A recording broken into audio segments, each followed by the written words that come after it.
Don't be afraid to ask those questions. Like, you have to know that as an entrepreneur, just ask any and all questions. I hate the term look stupid, but don't ever be afraid to look stupid. Ask the questions.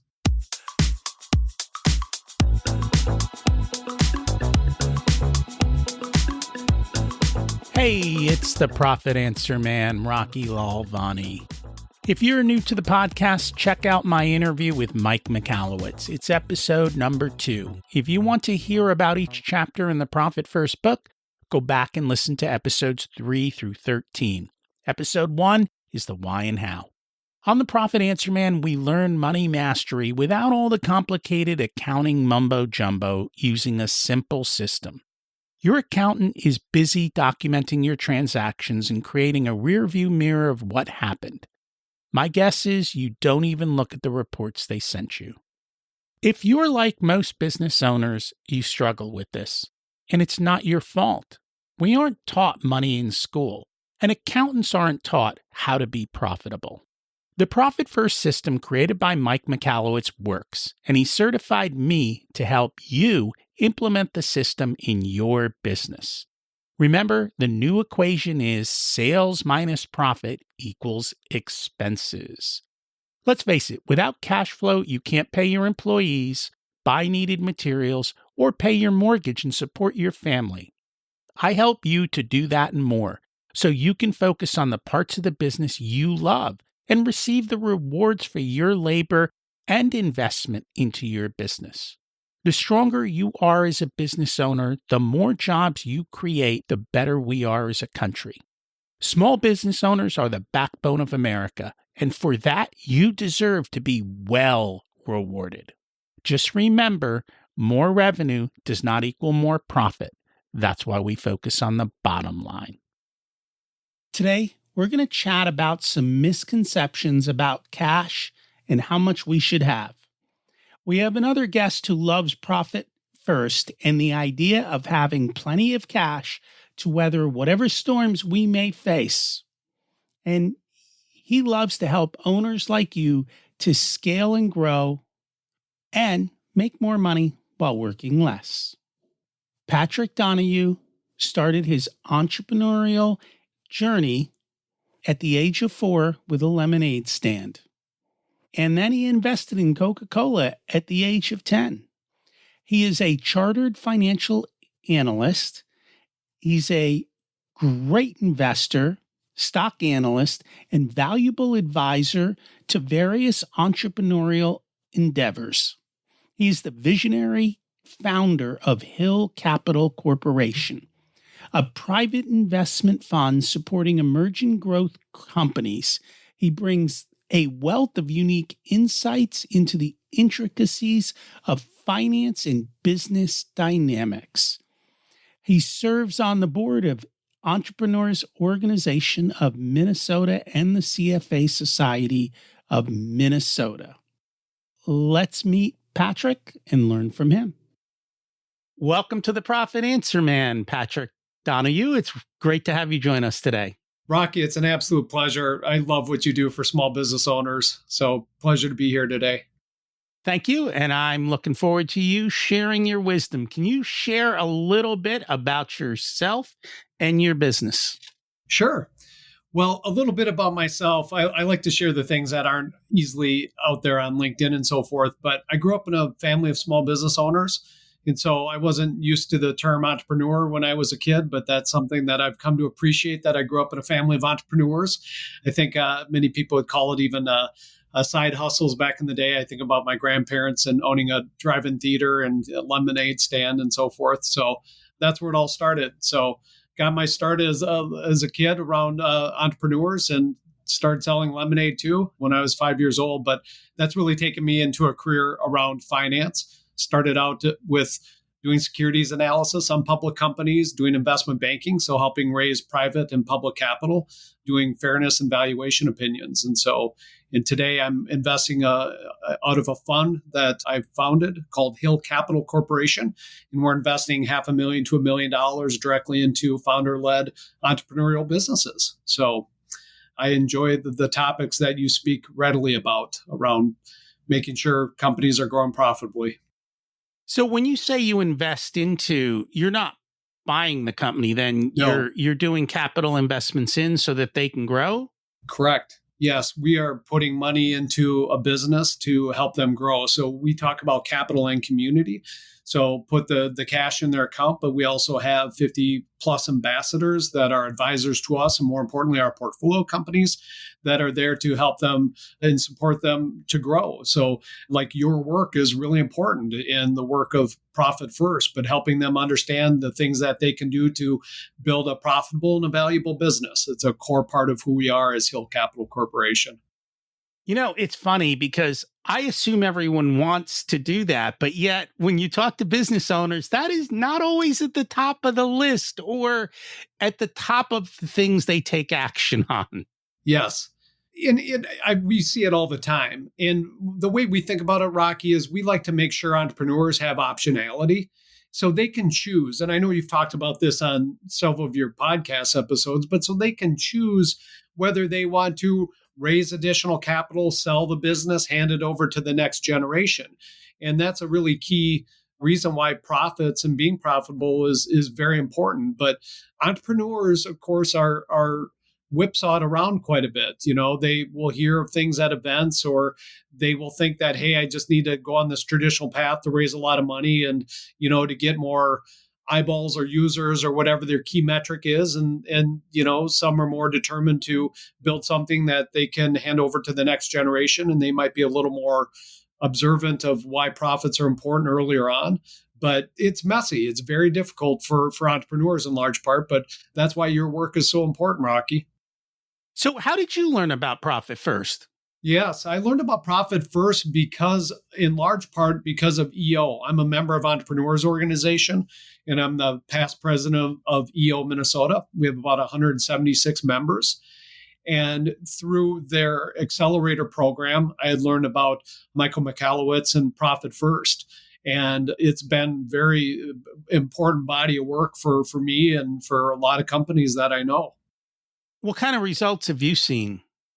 Well, the biggest results that I think of when I see people really focusing in on putting their profits first is the optionality that it truly gives them. So during the pandemic, we saw the results of the companies. It was night and day, the companies that were able to continue to execute on sales and marketing and being able to build their customer base when other companies were struggling for cash and had to really hunker down. And so that's what I think about quite a bit, is the companies who are able to execute to plan and not have to be always changing direction because of what's happening with cash in their business week to week or month to month.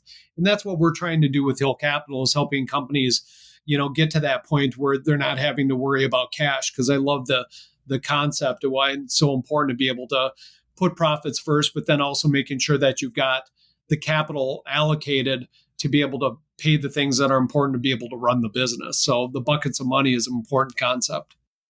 It is. And for some reason, entrepreneurs, when they see money, they want to spend it. I'm like, whoa, hold on. Well, and that's why I wrote the book Breakout Valuation, because a lot of times entrepreneurs think that they need to grow to build value in their business.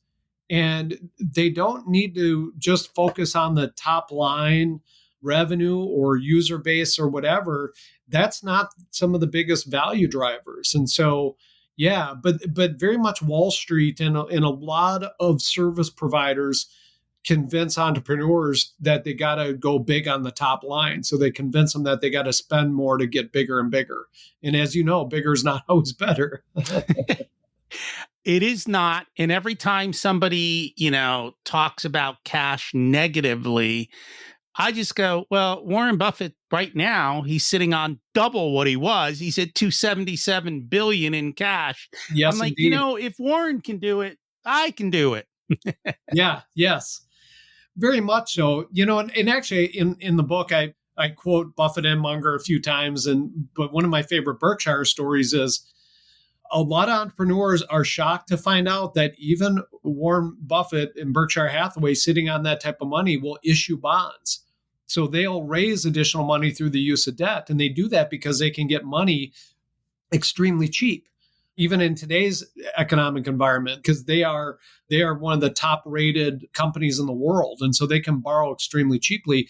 And Buffett will do that. He'll issue bonds because he knows the value of having a war chest, because if the economy goes sideways and opportunities arise, he wants to be able to shoot a cannonball. And that is the key. You get to take advantage of opportunities, and you get to survive the downturn. And let's face it, business is a roller coaster ride. Being able to survive the downturn is big. And it's funny because my clients who stick with profit first, who do it and find success, usually about 18 months later, that they'll say to me, "We've never had so much cash in the business. What are we supposed to do?" And like, I have one client and I was like, "Hey, let's put this money in a money market, because just doing that alone for your working capital will put another 50 grand in your pocket." And they're like, "What?" People aren't used to interest. They aren't used to Yes. realizing, hey, this is possible, and you've got to be aware of it and be able to do that. Since you deal with a lot of businesses, we seem to be in strange economic times. What Very are much you so. seeing? Great question. I'm happy that you're asking. We were starting to see stress in the system several months ago, but Rocky, I have to tell you, about 60 days ago, I really feel like it came to a head. Come June, things got really difficult for a lot of companies that we're familiar with. And I think there's a handful of reasons about that, but we're seeing that now in the public markets. McDonald's reported year over year negative growth in their stores, so on and so forth. When Warren Buffett, they announced Berkshire Hathaway, they sold half their Apple shares. And so that sent a big chill in the market, and there was a big sell off in the tech stocks. And so we're seeing it across the board, but our consumer facing portfolio companies, we're starting to see a lot of headwinds many months ago. And now we're seeing on a broader basis. And I think there's a number of reasons there, but what I believe is that the average American is unfortunately broke. I think that the average American has chewed up their savings account. The reality that the price increases on everyday staples like, food and gas and so forth, those prices are here to stay, and they can no longer afford to just deficit spend from their savings. I know an entrepreneur that owns a chain of pizza stores, and literally when they put a moratorium on payments for student loans. And when those student loan payments came back on, they literally that week saw year over year comps start to go down. And so I think there's just a lot of factors that are coming into play where the average American consumer is cash constrained today. And my instinct is that this is going to take, 18 plus months to get through, because the tightening that the Fed has done is starting to really kick into full gear. And I noticed that we just bought some airline tickets, and I got prices on those tickets that I haven't seen since like when nobody was traveling during COVID. And I heard hotels are saying, "Hey, we're seeing lightness." Yes. Disney announced park attendance and all of that is going down. They're saying people can't afford to travel, and the cost of travel got so expensive. People are like, it's not worth it. Yeah, I think there was what they call a revenge spending. I think coming out of the pandemic, there was a Yes. lot of people who, were like, "Hey, we made it through the pandemic. I'm going to go splurge on that family vacation." But now we got to take the other side of that, and it's going to be tight for a while. It is. And the way to survive is Exactly. cash, right? Exactly. And you talk about the cash balance trifecta. Can you explain that? Yeah. So in the book, we talk about how entrepreneurs can really simplify and think about, financial statements. This idea of like entrepreneurial finance, but I really boil it down to help entrepreneurs focus on the cash management trifecta. And it's simply cash balance, what others owe you, and what you owe others. And that is the key, because as an equation, your current cash plus what others owe you needs to be greater than what you owe others. And you is typically the business, but I intentionally say you because most businesses are really the founder that owns and controls the business. So it's almost their personal balance sheet. But that current cash and what others owe you, which would be accounts receivable, It has to be greater than the debts of what you owe others. And I really encourage entrepreneurs to keep tabs on that, on a daily, weekly basis of really thinking about what do you have in hand, especially going into these economic times that where it is and going to get tighter. And so, it's surprising because everything you just talked about doesn't show up on the P&L. Okay? It shows up on the balance sheet. Yeah, exactly. And most people, if you ask them, even accountants, when they look at the balance sheet, they look at it as a static, where are we today? Yep. What I like to do is I like to look at the balance sheet just like people look at the P&L. I want to see 12 months of balance sheet side by side, month by month, because the changes in AR and AP make a big difference on what's happening in cash. So they're like, oh, things are looking good. I have plenty of cash in the bank. And then I look at the AP, I go, your AP is doubled. Yes. Right? Yeah, they're borrowing it from their vendors. Yeah. Yeah. And at other times, I want to look at AR and go, wait a minute, your AR is way up or way down, and that's affecting what's going on. And if your AR is way up, my first question is, hey, wait a minute, are your clients in trouble? And is that why they're not paying you? And, it's a precursor to kind of tell you that you need to have better conversations of what's kind of going on out there.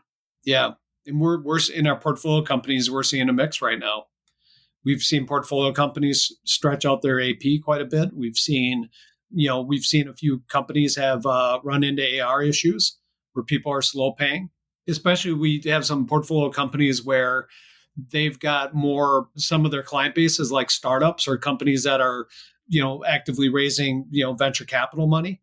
And a lot of that VC money has, I don't want to say dried up, but it's not as readily available as it once was. So if these companies were reliant upon the next round, it's a challenge.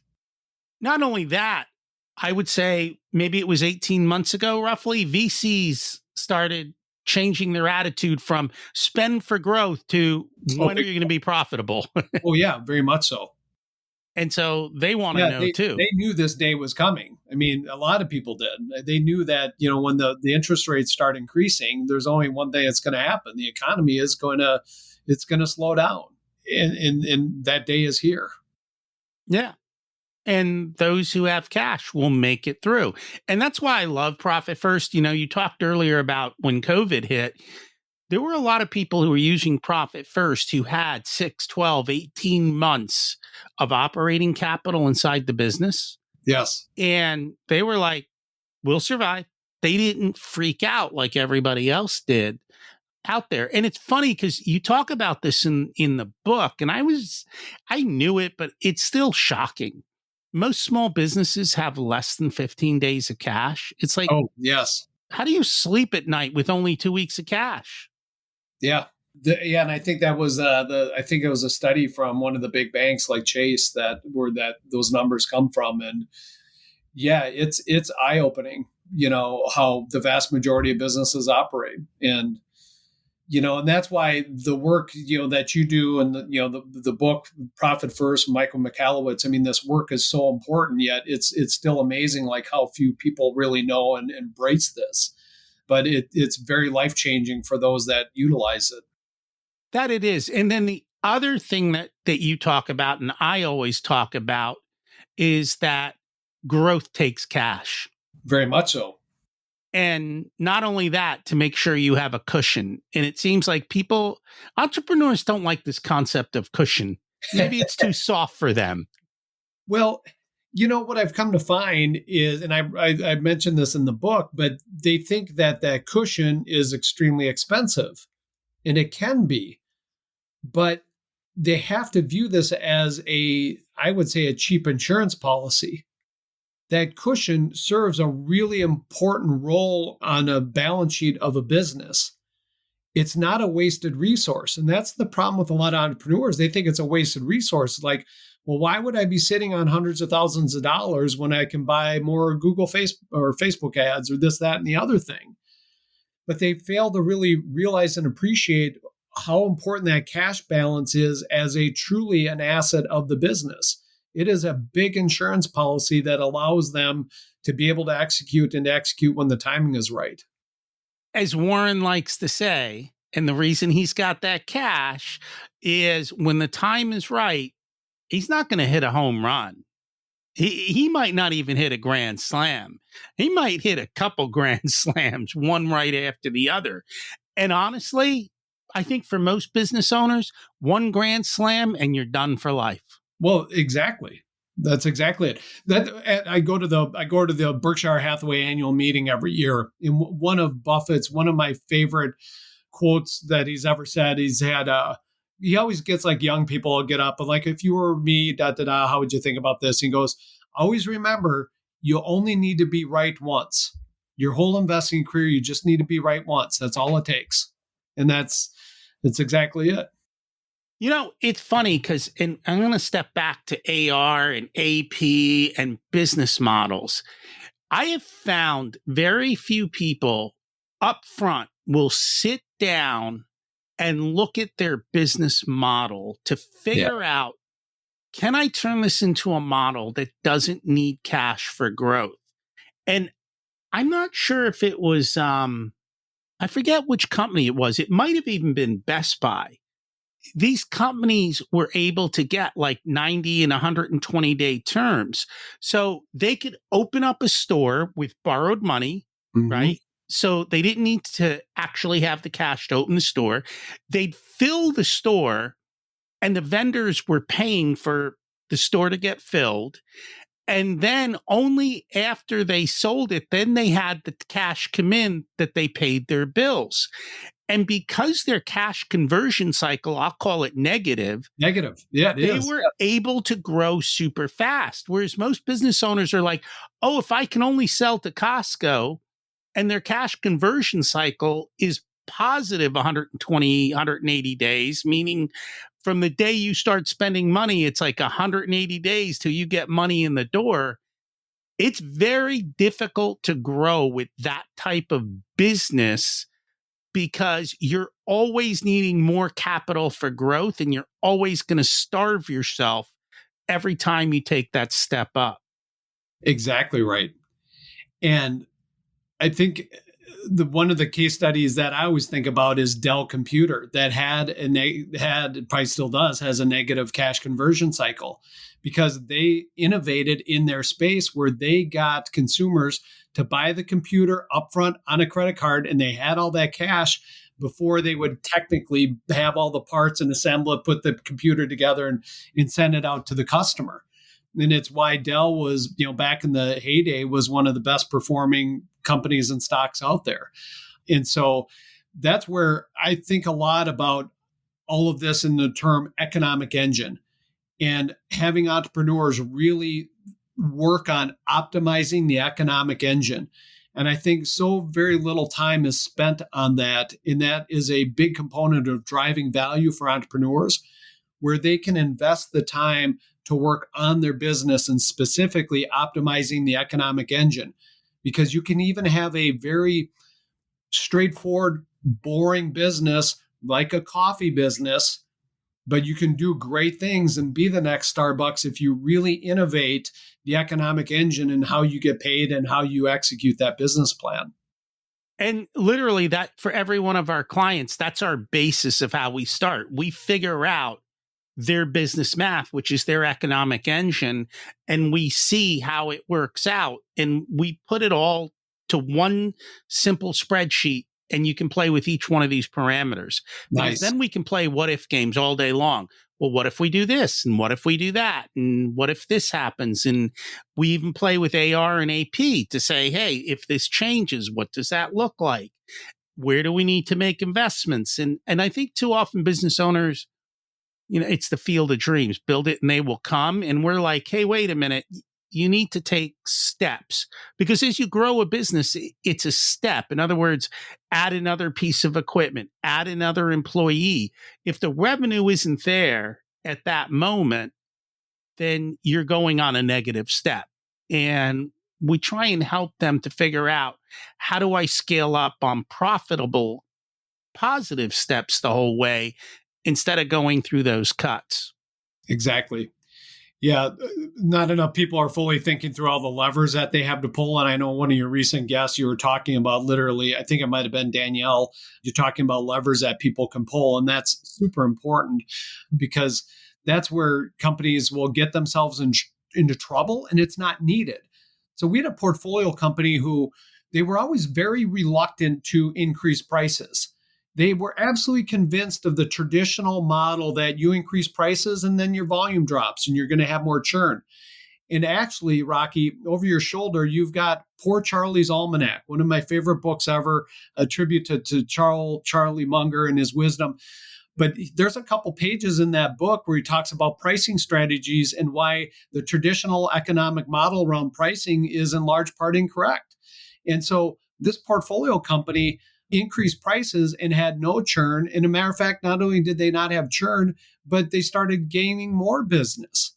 And I think that's really important for companies to really expand their mindset about, what they can do to really make sure that they're optimizing the economic engine. Because if not, it's doing everybody a disservice because at some point these companies are going to go out of business and then it hurts their customers, it hurts their employees. And so you really have to be driven to produce profits in some way, shape, or form. And we did a couple episodes way, way back just on those types of topics of value pricing, of testing pricing to make sure that you're even appropriately priced for the market. Because sometimes a low price is perceived as low quality. Exactly. And you really have to understand that. What we tell business owners is, look, you don't have to raise prices on everyone. Give me your 10 worst customers, raise prices on them and see what happens. Yeah, exactly. What's the worst that happens? You get rid of a customer you were going to fire anyway. Like, at least you start to see what the market's going to do in a low risk situation.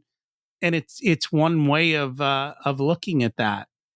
And then the other thing is really understanding the efficiencies within the company. You mentioned Dell. And I remember another book I read, it was Pools of Profit in the Sea of Red Ink. And basically what they looked at is, in most companies, 20 to 30% of what they do is profitable. Okay. 30 to 40% breaks even and 30% loses money. If you don't know what's what, and they talked about Dell in there, then you're wasting your time and efforts in things that are losing you money.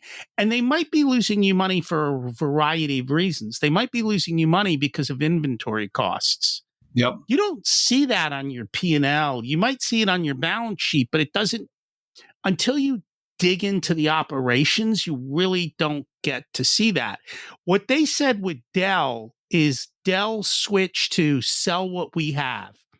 So instead of saying, okay, we're going to put 80 meg drives in this computer because that's what the client wants, they're like, I got 140 meg drives. We're putting 40 meg drives in. That's what's on sale today. And they would push people to quickly pull out what they had available. And that's how they package their stuff. And actually, Tesla just announced they're cutting production of their low price truck. And because they're like, hey, if we sell these low price trucks, we can't sell the high price ones. And so they're like, we're not going to sell the low price ones. If you want it, you got to get the big one.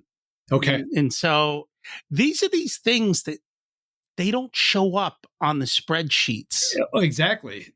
And it takes a lot of work and it takes a hand, some other eyeballs to take a look at these things and to get advisors like you to be able to help think through these things, because I'm an entrepreneur myself. And I know, in my own businesses, it's hard for me to analyze my own thing. But when you get other people to take a look at and help you think through these things, that's the power of, I call community, but the people that are around you to really help in your ecosystem that can help you really think through and execute better and more efficiently.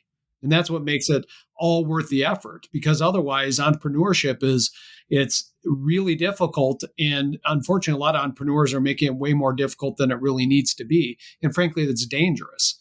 So It is. It's funny because way back when we used to do bookkeeping, and I realized something. When I do bookkeeping, I'm in the weeds and I can't see the forest. Yeah, yeah, exactly. And it was very difficult for me to switch, even within that same company, to get out of that and to look at the big picture because I was so sucked into the weeds. And so when we built this business, it's like, we're not doing bookkeeping.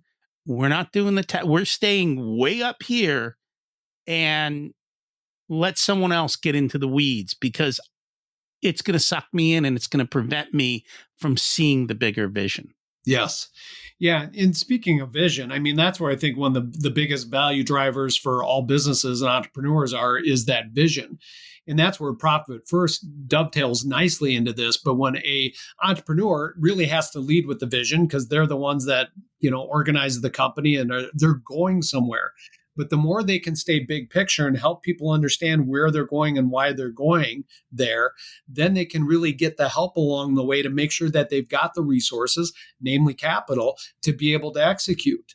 Because a lot of entrepreneurs don't fully understand, as you talked about, there's all these hidden uses of cash in these businesses.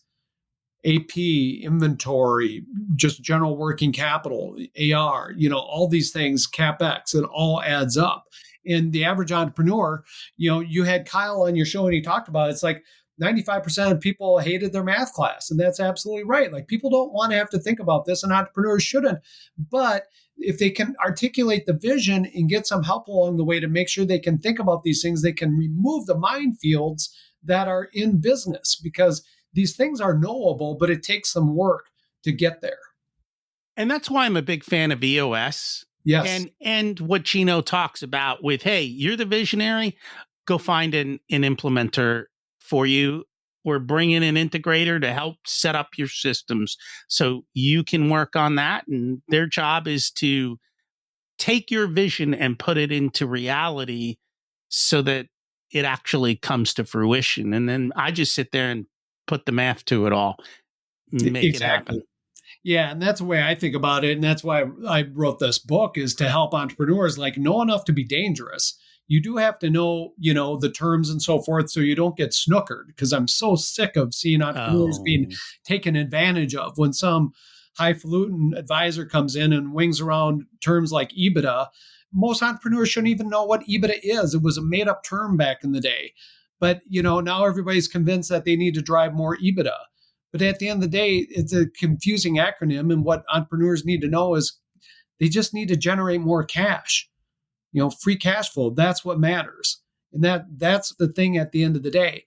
So helping people understand like the trifecta, the cash management trifecta, how much cash do you have? What others owe you? Is it greater than what you owe others? Like that by itself can be good enough.